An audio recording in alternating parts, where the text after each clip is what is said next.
बोलो सद्गुरुदेव की जय, संत समाज की जय, भक्ति समाज की जय।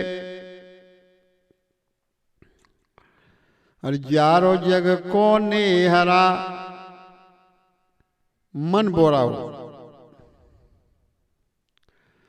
तो सद्गुरु समझाते हैं कि जारो जग का नेहरा मन बोराओ। जो आप लोग बैठे हुए हैं,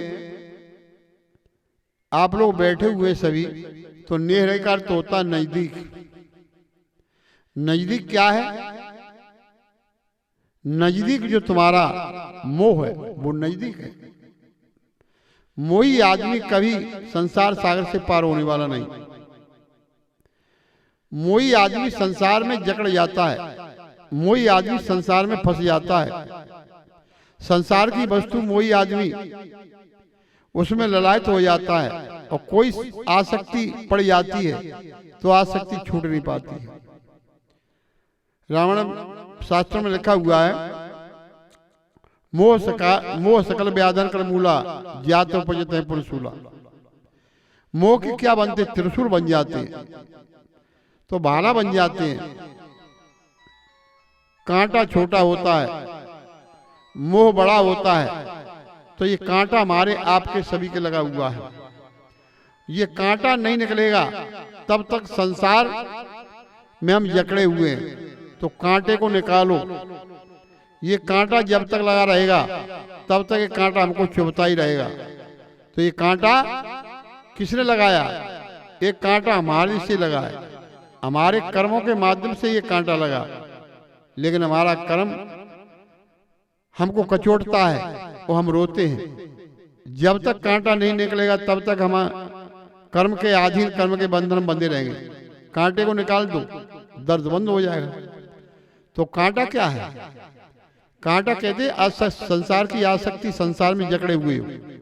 ये बार बार चुभता है कांटा, आपको बार बार आपको दुख दर्द करता है। तो ये कांटा निकालो। कांटा नहीं निकाल पाते हैं क्योंकि हमको ऐसे सद्गुरु मिले ही नहीं। किसी आदमी के कांटा लग जाए तो कांटा लग जाए तो दर्द होता है, लेकिन उस कांटे को जब तक नहीं निकालोगे तब तक दर्द खत्म नहीं होगा। तो ये कांटा जो आसक्ति लगा हुआ है, तो ये कांटा निकालने की विधि सद्गुरु बताएंगे। तो सद्गुरु बताएंगे उसी विधि पूर्वक हमें मोह रूपी कांटे को निकालें। तो मोह रूपी कांटा निकल जाएगा तो आपका दुख पीड़ा सहना मिट जाएगा।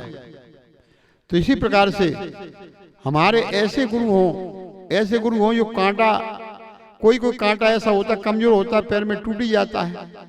तो पहले तो सिंगल कांटा लगा था, अब डबल कांटा हो गया क्योंकि वो भी टूट गया। इसी प्रकार से ये जो कांटा देने वाले हैं, तो ऐसे से कांटा मत मंगाओ जो कांटा आपके पैर में टूट जाए। तो कांटा होना चाहिए मजबूत। मजबूत का अर्थ होता है जो गुरु जी के शब्दों में दम हो, वह गुरु रूपी कांटा होना चाहिए। और गुरु भी ऐसे ही है, घर छोड़ नहीं पाया और कांटा बता रहे हैं, तो वो कांटा आपके पैर में गड़ जाएगा क्योंकि उनके पैर में तो गड़ा ही हुआ है, घर छूट नहीं पाया, नहीं घर छूट पाया, उनके लगा हुआ कांटा है। वो युक्ति आपको बताएंगे।